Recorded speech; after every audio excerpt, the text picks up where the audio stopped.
Una investigación exhaustiva y seria de los asuntos de política pública y gobernanza del país se analizan desde el observatorio. Porque los temas de impacto ya están bajo la lupa y los analizamos desde el observatorio. Saludos amigos y bienvenidos a un nuevo programa desde el Observatorio. Les saluda la doctora Jennifer Castellanos Barreto, ayudante del director del Observatorio de Sociedad, Gobernanza y Políticas Públicas de la Pontificia Universidad Católica de Puerto Rico.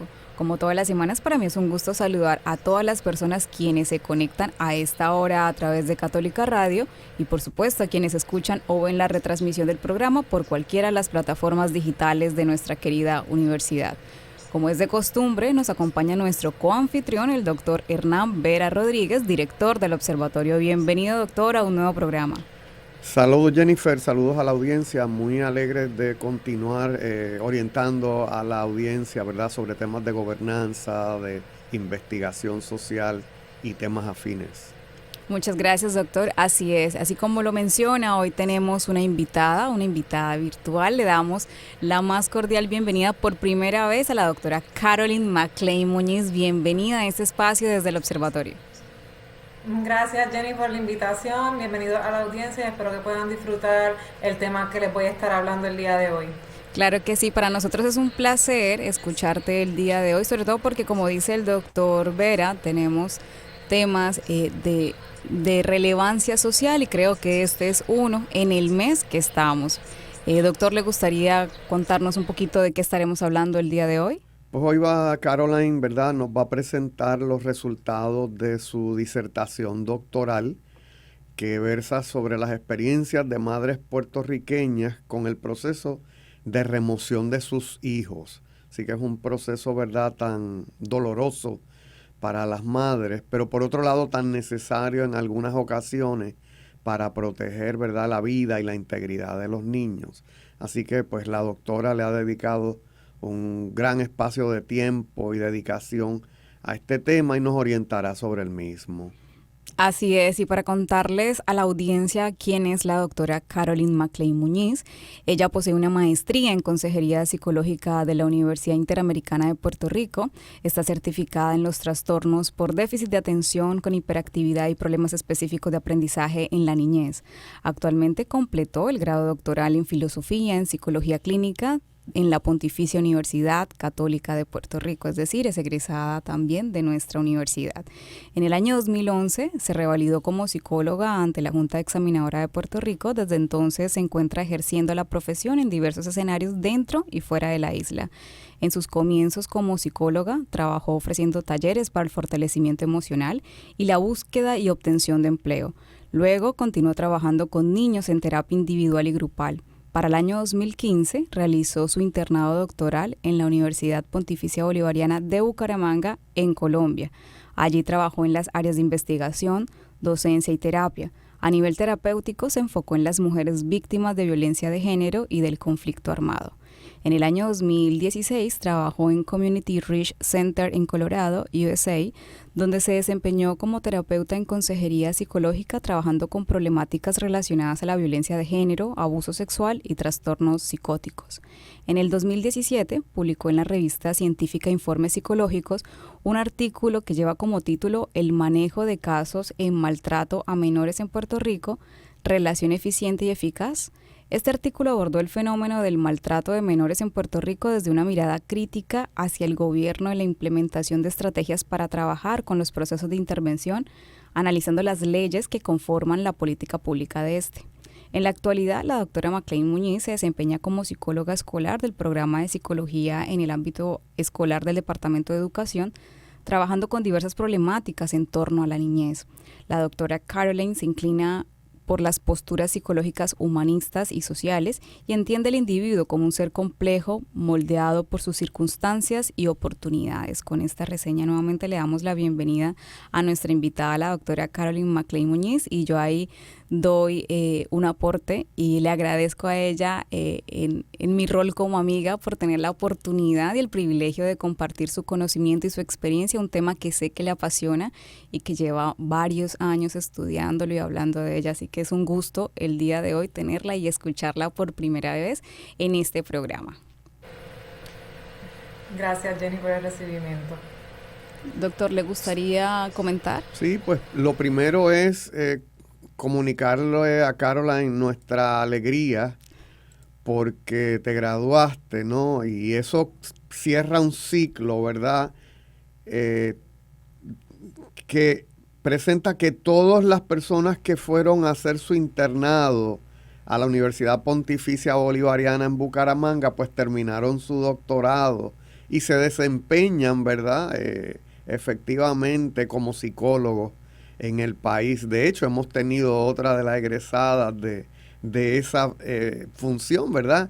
Que es Marlene Cabán Huertas, ¿verdad? Que también estuvo por allí. Así que yo creo que Caroline salía del internado y entraba Marlene, ¿cierto? Creo que al revés. Viceversa. Al Sí. viceversa. Ok, pues. Sí. Pues interesante, ¿verdad? Que ya todos pues hemos cerrado ese ciclo y ojalá y otros compañeros y compañeras pues sigan ese camino que ustedes abrieron, ¿verdad? Y que, pues, como te digo yo, para mí como exdecano de la facultad, pues, presenta el cierre de un ciclo.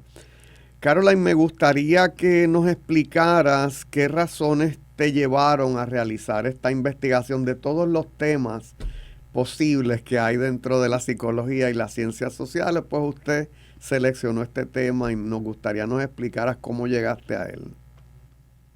Sí, bien. Yo empecé a trabajar este tema desde aproximadamente el 2009, así que llevo muchos años en él. Y todo comenzó cuando yo hice mi primera práctica en la Universidad Interamericana bajo el programa de la maestría. En esa práctica yo tuve la oportunidad de trabajar con una niña de 11 años y esta niña llevaba un año removida de su hogar y en ese año llevaba 11 hogares de crianza diferentes. Entonces, sí, para mí fue como bien impactante y cuando yo veía a la niña en la terapia era muy organizada, muy educada, físicamente siempre iba bien arreglada, pero cuando me reunía con su trabajadora social del departamento de la familia, me describía una niña completamente diferente, unos problemas de conducta bien severo, bien agresiva, tanto en la escuela como en los diferentes hogares, y esa era la razón por la cual la removían constantemente de un hogar a otro, porque los padres, creo que le llaman los padres de crianza, decidían no estar más con ella porque no podían con los problemas de conducta. Y en eso, pues, parte del proceso de la psicología, como parte uno de la ingenuidad de empezar con lo que es la psicoterapia, en aquel momento yo decidí preguntarle a la menor, ¿por qué tú te portas tan mal? Porque, o sea, no me hace contraste lo que yo veo contigo en terapia versus lo que me presenta la trabajadora social. Y ella muy tranquilamente me contesta, porque en algún momento nadie más me va a querer y no les va a quedar de otra que volver con mi mamá. Y a mí eso pues me impactó bastante y empecé a cuestionar, o sea, ¿qué pasa en el departamento? ¿Cómo se da el proceso de la remoción? Luego ya graduada de la universidad, cuando empecé a trabajar en la clínica del Dr. Merlos con niños únicamente, casi todos los casos que eran del departamento de la familia me lo referían a mí. Entonces tuve la oportunidad de trabajar con muchos niños y todos, sin excluir a ninguno, todos me decían en algún momento que tenían el deseo de volver con sus padres, ¿verdad? Porque sabemos que el maltrato trasciende el vínculo afectivo de los padres e hijos. Entonces, pues claro, de ahí yo empecé a cuestionarme dónde están estas madres, qué pasa con ellas y qué nosotros como psicólogos o como agencia gubernamental en el caso de del departamento de la familia estamos haciendo por estas madres. Y de ahí es que sale entonces la idea de investigar más bien el lado de las madres, no necesariamente el lado de las perspectivas de las madres, no necesariamente las perspectivas de los niños, en esta disertación en específico.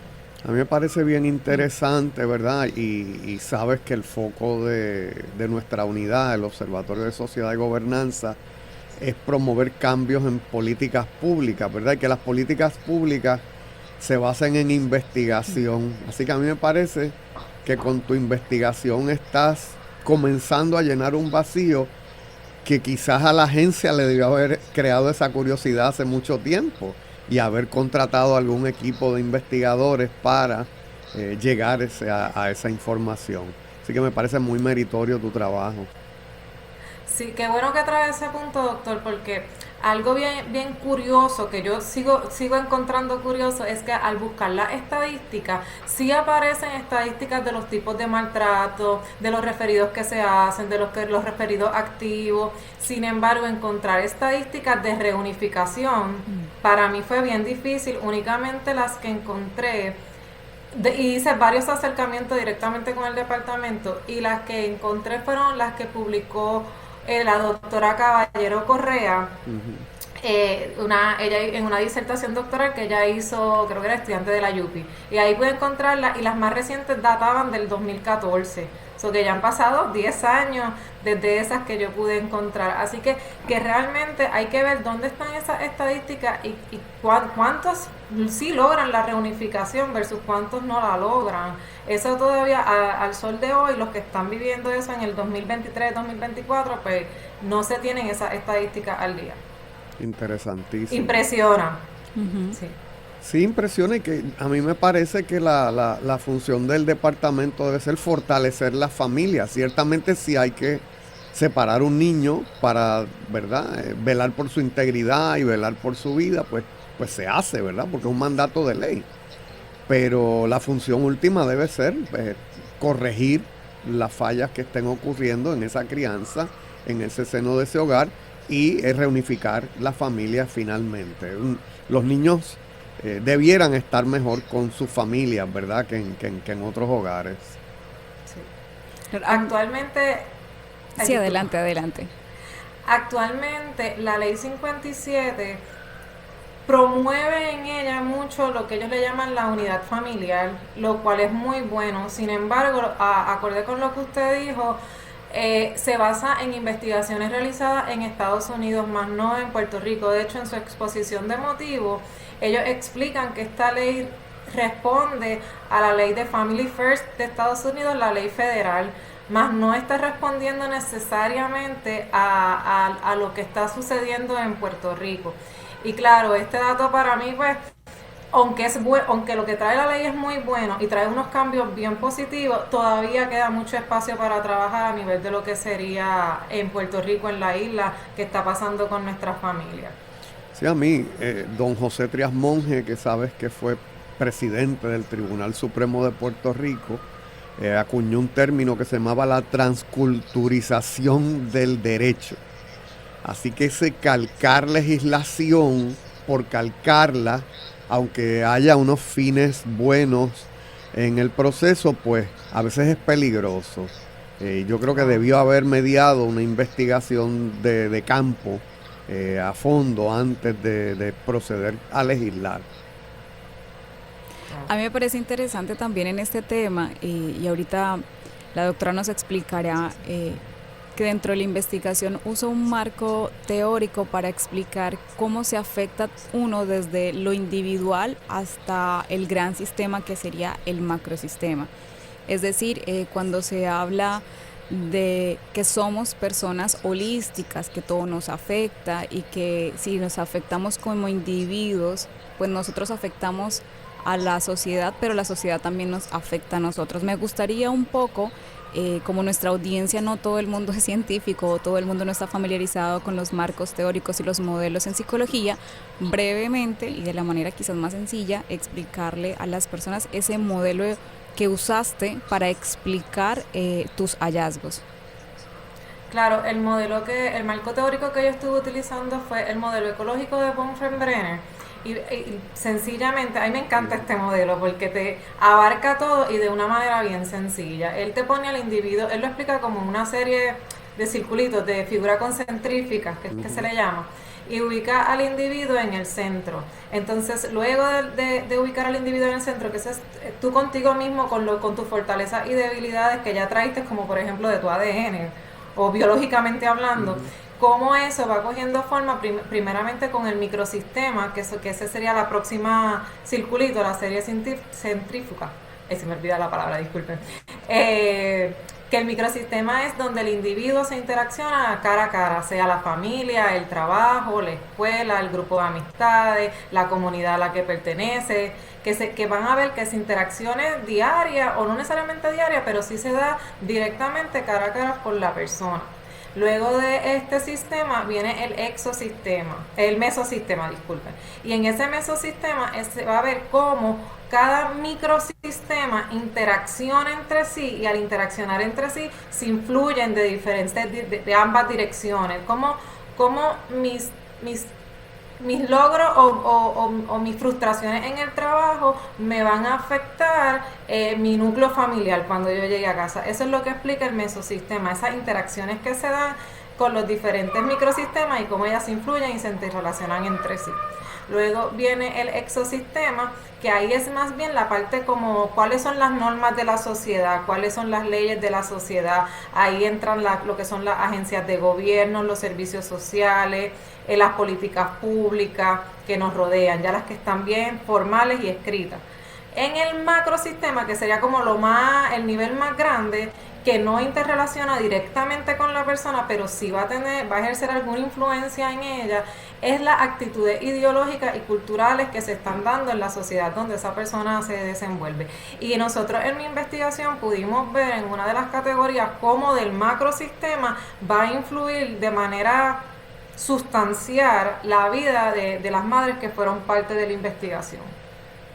Es bien interesante porque a veces uno habla coloquialmente de los sistemas, ¿no? Y el sistema no funciona y cree que solamente el sistema es, por ejemplo, lo político, entonces, o lo gubernamental. Entonces, esta explicación nos permite contextualizarnos un poco de que el sistema no solamente estamos hablando de lo que está fuera de nosotros, sino también nuestra familia, la escuela, los servicios de salud, todo interacciona con los seres humanos. Así que es muy interesante ponerlo en contexto. Y que somos parte del sistema. Y que somos parte del sistema. Nosotros también afectamos el sistema y el sistema también nos afecta a nosotros. Entonces es bien interesante.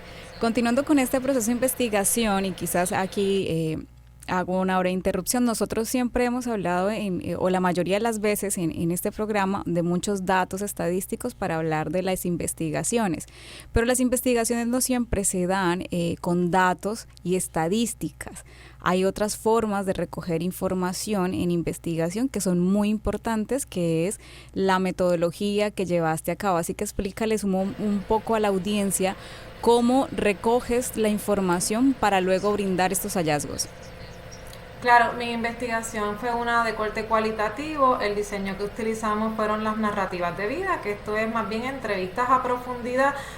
Nosotros no queremos crear muchos datos. En la investigación cualitativa lo que queremos es indagar en un fenómeno y conocerlo a cabalidad, o por lo menos la mayor parte de sus áreas. No es la producción de datos masivos.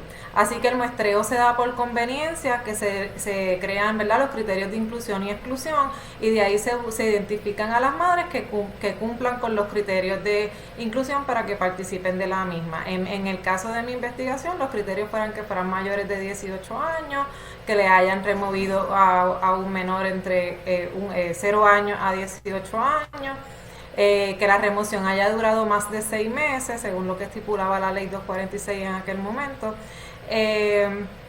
y que el menor hubiese estado ubicado ya sea con un familiar o en un hogar de crianza. Esa fue la metodología, ¿verdad?, que estuvimos utilizando. Se creó una entrevista de corte fenomenológico, que eran de preguntas guías, para poder entonces obtener la información y así poderle hacer la inferencia, ¿verdad?, contrastarlos con la literatura que ya teníamos realizada a través del tema. ¿Cómo fue esa experiencia para la audiencia? Ella hizo unas entrevistas por Zoom, o sea, las personas que pudo con estos criterios o que cumplían con estas características las entrevistaba por Zoom. ¿Cuán fácil o cuán difícil fue conseguir a estas participantes que quisieran darte esa información sensible y de manera voluntaria? Fue bien cuesta arriba, número uno, porque cuando yo me acercaba, usualmente yo busqué los referidos ya sea a través de psicólogos que hayan trabajado con esta población o de trabajadores sociales que trabajarán con esta población. Con las trabajadoras sociales muchas veces encontré mucha resistencia a referir los casos se amparaban en términos de la ley IPA, pero también yo podía denotar quizás un poco de miedo a que la juzguen por el trabajo realizado, pero más bien esa es mi interpretación ahí, yo no podría decir que sea exactamente por eso. Y también tuve muchas madres que sí me lograron referir, sin embargo cuando hacíamos el acercamiento para ofrecerle que participaran en la investigación, rechazaban el mismo por el dolor de hablar del tema, preferían como no participar para no tener que hablar del tema. A mí me parece interesante, fíjate, yo siempre le digo a los estudiantes lo privilegiados que a veces somos como investigadores, ¿verdad? Y porque logramos que otros seres humanos nos permitan entrar a sus corazones, entrar a sus mentes y que nos compartan esas experiencias, en este caso dolorosas, ¿verdad? Como la que tú presentas. Y luego no es fácil. Yo creo que para poderte doctorar pudiste haber escogido caminos mucho más sencillos, pero escogiste un camino bien interesante y bien meritorio, ¿verdad? Para entender la situación de estas madres en su propio ambiente como tal.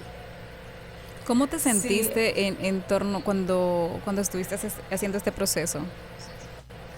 Mira, acorde con lo que me dice el doctor Vera, yo tuve varios directores de disertación durante todos los años que estuve trabajando en ella, y muchos me persuadieron de la idea por la buena intención de que me graduara ya, de que cambiara a las participantes, que en vez de trabajar con las madres directamente, debido a las limitaciones que sí encontré, que me moviera a trabajar quizás con los psicólogos, desde las perspectivas de los psicólogos o desde las perspectivas del trabajador social, porque se me iba a hacer más fácil alcanzar a los participantes. Sin embargo, yo persistí en el tema y dije, no, es que yo quiero saber de las madres, mi curiosidad siempre ha sido con las madres.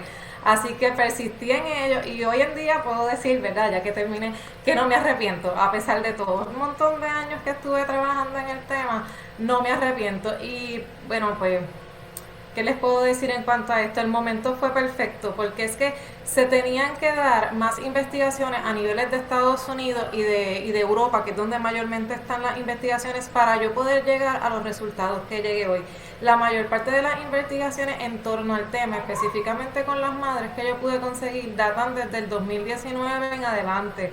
Muy poco las investigaciones que se habían hecho antes en diferentes partes del mundo, al parecer, ¿verdad? Como yo digo, según lo que yo pude observar, es un tema que se está comenzando, es un fenómeno, no es un tema, es un fenómeno literal que se está comenzando a trabajar no hace tantos años atrás. Pues magnífico, Caroline. Necesitamos dejarlo hasta aquí. Vamos a una pausa y ya regresamos desde el observatorio. Desde el observatorio. Amigos, estamos de vuelta en Desde el Observatorio, hoy hablando con la doctora Caroline McClain Muñiz sobre las experiencias de madres puertorriqueñas con el proceso de remoción de sus hijos. Ella nos contaba en el primer segmento qué le motivó a llevar esta investigación y, por supuesto, algunos aspectos relacionados con su investigación. Doctor, ¿le gustaría brindar alguna información, alguna introducción, alguna pregunta para nuestra invitada?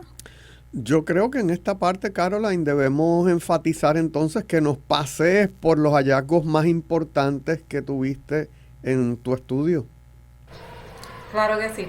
Bueno, pero para entenderlo un poquito los hallazgos, sepan que lo dividimos en 4 dimensiones. Una que va dirigida al microsistema, al mesosistema, y otra que va dirigida al exosistema. Aparte sacamos cuáles fueron las estrategias de afrontamiento, ¿verdad?, que utilizaron las madres. Así que voy a ir, como fueron muchos los hallazgos, me voy a enfocar, ¿verdad?, en los más importantes. Entre ellos cabe recalcar que una de las primeras categorías que yo trabajé dentro del microsistema fue los estilos de crianza antes de la remoción. Y al yo preguntarle a las madres sobre los estilos de crianza antes de la remoción, ellas como que no entendían bien el concepto y se enfocaron más bien en decir que eran buenos, se iban dirigidos totalmente a lo que era la disciplina, como time out, remoción de privilegios, ofrecerle espacios para que el menor respire, más sin embargo no se adentraban bien en lo que era el concepto de estilos de crianza. Así que en este aspecto, ¿verdad?, se hace la recomendación, y aquí adelantándome un poquito, de que deberíamos de investigar los estilos de crianza que utilizan las madres antes de la remoción y luego entonces de la reunificación, qué estilos de crianza desarrollaron como parte de los servicios, ¿verdad?, ofrecidos por la agencia en el transcurso de la remoción. Entre otras de las categorías que fue bien interesante, y ahí vamos a ver cómo el macrosistema, cómo a nivel cultural nos seguimos definiendo como individuos, fue el rol de la madre.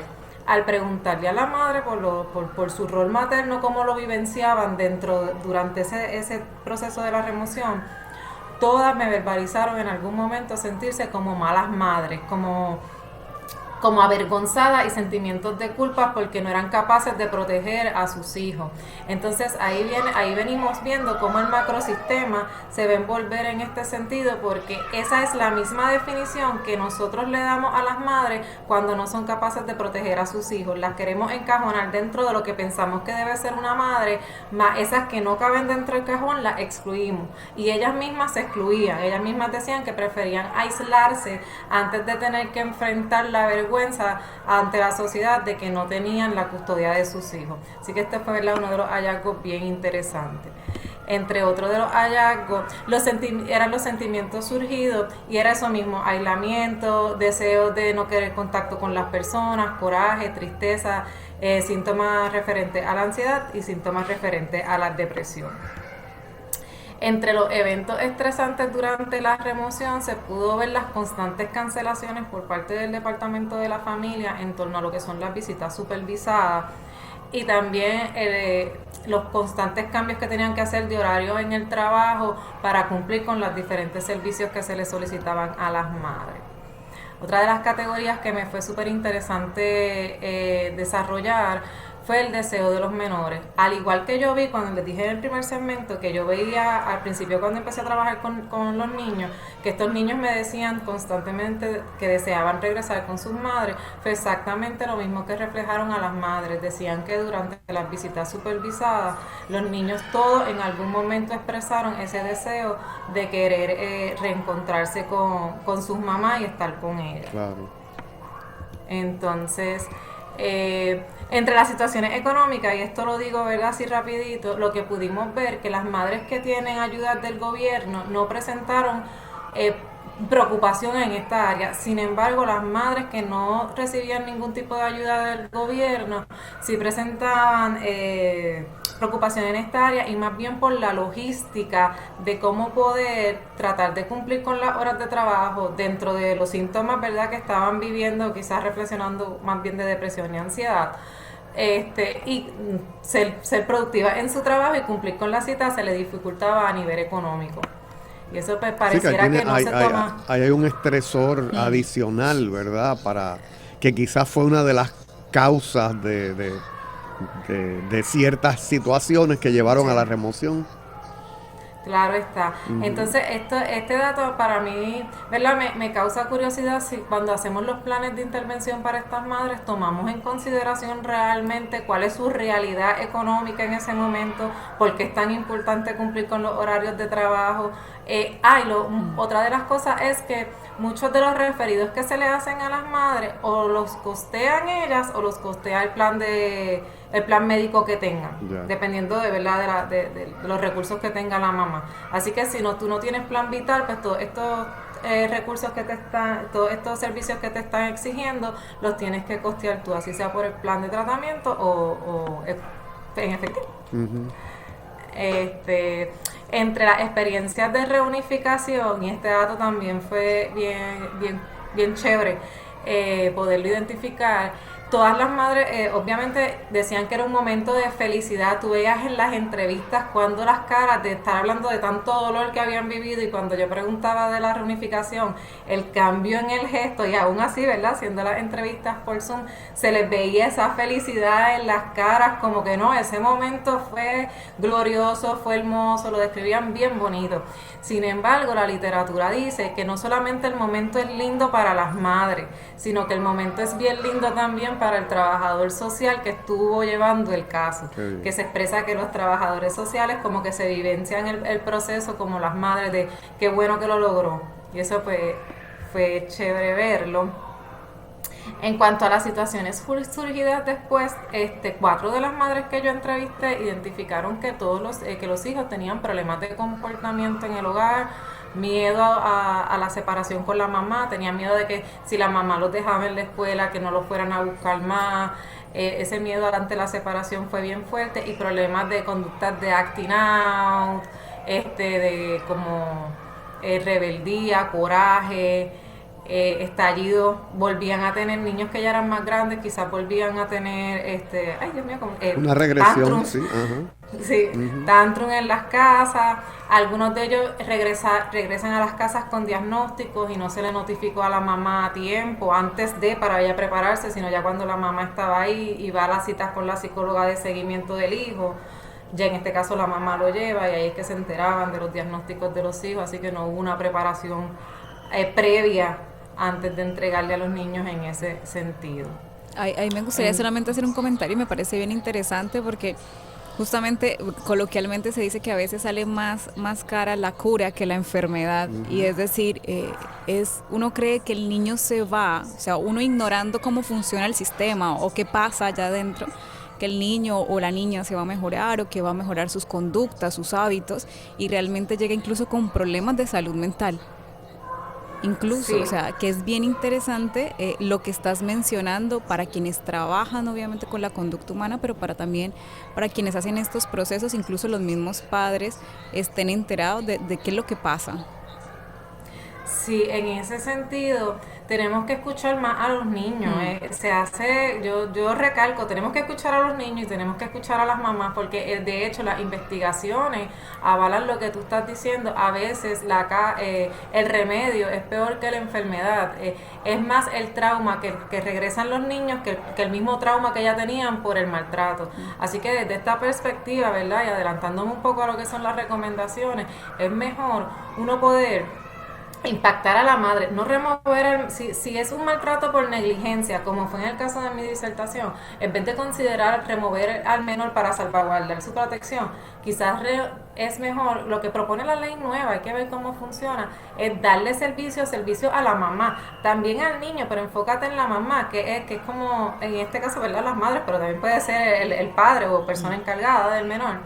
Enfócate en esa persona que es la que está provocando el maltrato en los menores, interviene con ella, dale las herramientas a ver si es capaz de desarrollarla antes de remover al menor. Claro, si el riesgo del menor no es verdad, porque hay un riesgo ya que es mayor, que hay que remover y la remoción es necesaria. Sí, pero hay los casos que no sea estrictamente necesaria la remoción, que se le dé la oportunidad a la madre de desarrollar, pero no pretendamos que las desarrolle porque sí, sino vamos a darle unos servicios dirigidos a eso específicamente, a sus necesidades. Sí, continúo aquí entonces con los hallazgos. Claro. Sí. Bien, pues dentro del mesosistema vamos a ver que el motivo, que aquí ya me adelanté un poco, el motivo de remoción de los casos que yo atendí fue maltrato por negligencia.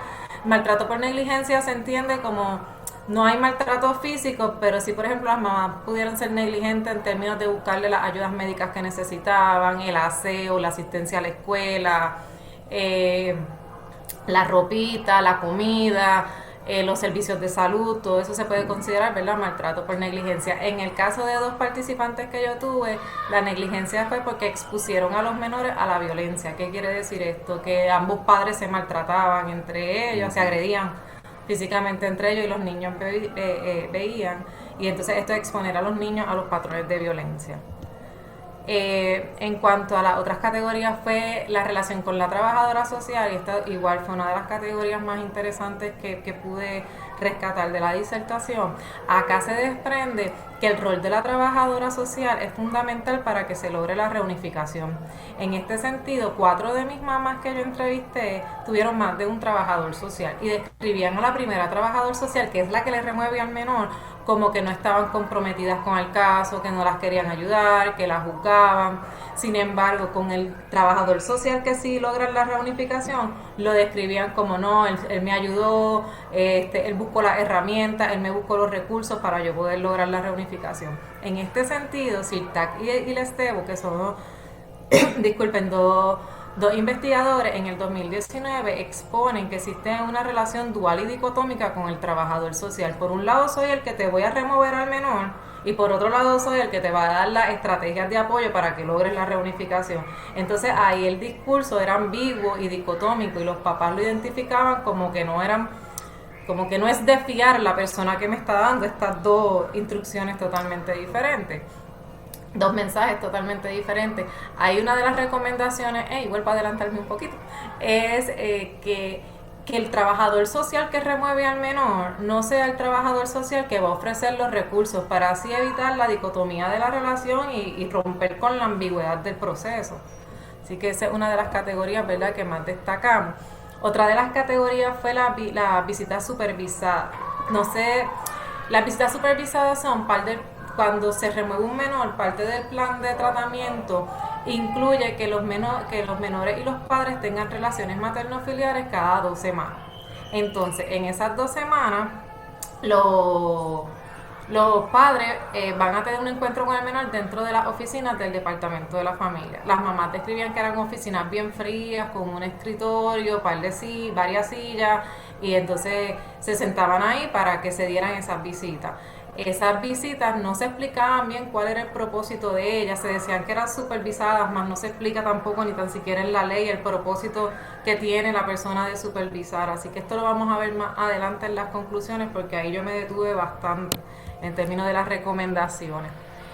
Otra de las recomendaciones que se hace a raíz de ello son los planes de los hallazgos, son los planes de intervención. En el plan de intervención parecían ser bien homogéneos, todos, a pesar de que yo entrevisté 5 madres de diferentes localidades, diferentes años en la remoción, diferentes edades de los menores, el plan de tratamiento para la mamá era como una solución. Mira, va a coger terapia individual psicológica, va a tener la visita supervisada, va a tomar el taller de padre. Y si existían variantes de mamás que dieron positivo a alguna droga, pues entonces se le hacían pruebas de dopaje. Solamente una de mis mamás recibió terapia de familia. Todas las demás se basaron en esas recomendaciones, que el plan no pareciera ser que va como dirigido a las necesidades que se identificaron que tiene esa mamá. Y en cuanto, ¿verdad?, a las categorías surgidas con las estrategias de afrontamiento, encontramos que las estrategias de afrontamiento concentradas en la emoción las ayudaban a las mamás, como que ellas cogían todo este montón de experiencias negativas o emociones negativas que estoy viviendo y las utilizaban como para que eso les diera esa fuerza o ese empuje, como que lo que no me destruye me hace más fuerte para lograr la reunificación de los menores. Y en cuanto a las categorías, las estrategias centradas en el problema, las madres lo que buscaban dentro de este afrontamiento, de estas estrategias centradas en el problema, era el apoyo social, ya sea el apoyo familiar, estuvo presente en todas las participantes, el apoyo legal, el apoyo psicológico y el apoyo comunitario, fueron, ¿verdad?, las que se destacaron dentro de esta categoría. Y esto ayudó mucho a las mamás a que pudieran afrontar el problema y lograr la reunificación. Especialmente el apoyo familiar fue el que más ellas distinguieron, como que sin el apoyo de mi familia, ya sea porque me ayudaron económicamente, porque me ayudaron con el techo, porque me ayudaron emocionalmente, no hubiesen sido capaces de lograr el proceso de la reunificación. Igual el apoyo legal fue esencial, todas describieron como que sin la ayuda del abogado en cuanto a los procesos de ley y cómo es que se van a dar las vistas en los tribunales y qué tienen que decir y qué no, también fue fundamental para lograr esa reunificación. Y este dato específicamente se hace como súper importante porque la ley 57, al igual que la 246, exponen que los papás en cualquier momento pueden renunciar a la representación legal, y esto es un peligro porque, sabiendo lo difícil que son los procesos legales, las personas que no conocemos del lenguaje que se da dentro de la corte, no nos debemos arriesgar nunca a que estemos sin representación legal, que son los expertos en el tema. Así que esto, ¿verdad?, para mí es un peligro. Una aportación que tiene la ley es la necesidad de que se haga mandatorio, como lo era en la antigua ley 177. Así Carolyn, en esta última parte, ¿puedes enfatizarnos en las recomendaciones? Sí, bueno, las recomendaciones, lo más importante es que escuchemos a las mamás, que escuchemos a las madres, que estudiemos sus perspectivas, que escuchemos a las personas que trabajan con ellas, que son, ¿verdad?, los que te pueden dar fuente de conocimiento de cómo se dan los procesos y por qué los procesos se dan. Así que hay que seguir investigando el tema. en términos de recomendaciones específicas, que las visitas supervisadas se hagan con un propósito, porque si vamos a darle ese espacio para que las mamás estén allí compartiendo con sus hijos, pues vamos a darle este espacio un propósito para que ellas muestren destrezas que están desarrollando a raíz de los servicios.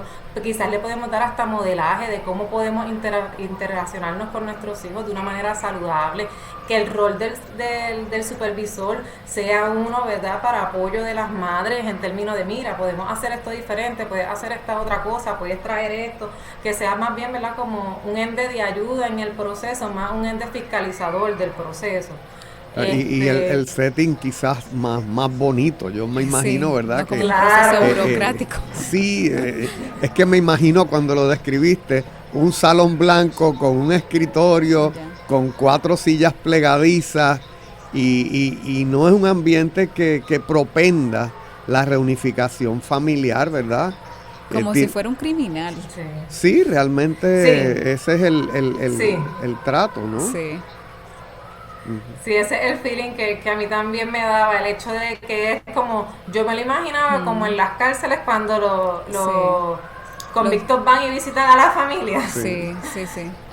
Sería algo como similar. En ese sentido, pues esa área se necesita, yo creo que ahí el psicólogo es una de las áreas donde el psicólogo tiene que intervenir. El psicólogo no se considera para el ambiente y para el desarrollo de esas visitas supervisadas y los planes de intervención. El psicólogo no se inmiscuye en ninguna de estas áreas, todo lo hace el trabajador social.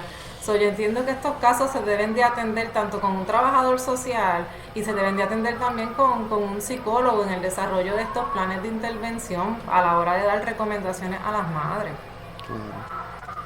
Yo creo que como psicólogo es una de las recomendaciones que se da a la área de la psicología, que asumamos un rol más activo dentro de este fenómeno, ya que parecemos que se lo dejamos exclusivamente al trabajador social y no intervenimos con ellos, más bien a menos de que nos llegue un referido. Yo creo que dentro del departamento de la familia deben de haber más psicólogos envueltos en los procesos de remoción, no únicamente como para dar servicios de terapia individual. Yo creo que deberíamos de estar más presentes y trabajar mano a mano y quizás alivianar un poco las cargas excesivas de trabajo que tienen los trabajadores sociales dentro del departamento de la familia. Tienen muchos más casos de los que verdaderamente pueden atender. Igual otra de las recomendaciones, yéndome por otro ladito, es la dualidad. Deberemos de que el trabajador social que remueve al menor no debe de ser el mismo que te ofrece los servicios, porque es que ya la mamá va a tener una perspectiva negativa. Tú me quitaste algo que es lo más que yo quiero, y ahora me dices cómo lo voy a recuperar. Entonces, yo creo que deberían de ser 2 trabajadores sociales diferentes que manejen cada uno la remoción y el otro entonces la parte de ofrecer apoyo para la reunificación. Así que esas son las recomendaciones en términos de las estrategias de afrontamiento, igual que esos talleres que se estén dando vayan enfocados no únicamente a que se le den información sobre no ser maltratante, evitar la violencia, sino de que mira, vamos a desarrollar también estrategias que te ayuden a ti en el día a día, de que si tú tienes ganas de desquitarte con tu hijo porque te pasó algo, que utilices otra cosa y llegues a tu casa más calmado y evites el maltrato. Creemos estrategias que ellos puedan desarrollar no únicamente para la crianza de sus hijos, sino para lidiar con el día a día, porque muchas veces el maltrato se desemboca por los estresores que tenemos fuera del hogar, que no necesariamente es el comportamiento de los menores. En cuanto al campo de la psicología, ¿verdad? Estudiar más el fenómeno, adentrarnos más en él, adiestrarnos en él, porque pareciera que los psicólogos, ¿verdad?, no recibimos, de hecho yo creo que no recibimos un adiestramiento, más bien uno va aprendiendo en el camino caso a caso según se vayan presentando a tu oficina. Así que debemos de entender el fenómeno dentro de un modelo ecológico y cómo el departamento de la familia va a trastocar. Y con esto yo no quiero, ¿verdad?, decir que, y como yo soy bien enfática en esto siempre, la remoción es necesaria. Y es un derecho de los menores que tenemos que utilizar en algunos casos más, ¿verdad? Antes de considerarla, debemos considerar otros factores que quizás sean más beneficiosos para el menor. Carolyn, como el tiempo vuela en este programa, Sé que tienes muchas recomendaciones, muchas conclusiones muy interesantes que tendríamos que usar otro programa para continuar, pero brevemente, todas las que has mencionado han sido muy relevantes, muy importantes. Como ya se nos agotó el tiempo, una conclusión que tú desde tu ser quisieras compartirle a nuestra audiencia. Que escuchemos.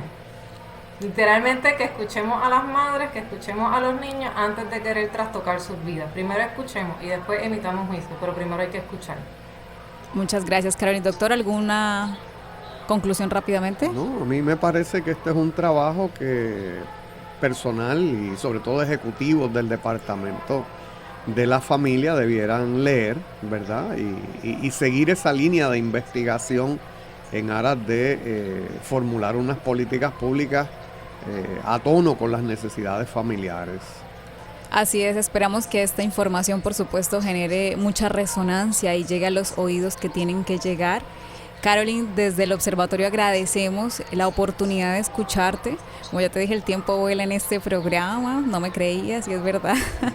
Te agradecemos infinitamente. Te agradecemos infinitamente por darnos el placer de escucharte, de escuchar estos hallazgos tan relevantes, tan importantes en estos tiempos. Así que desde el observatorio, muchísimas gracias, Caroline. A ustedes gracias por la invitación y aquí siempre disponible.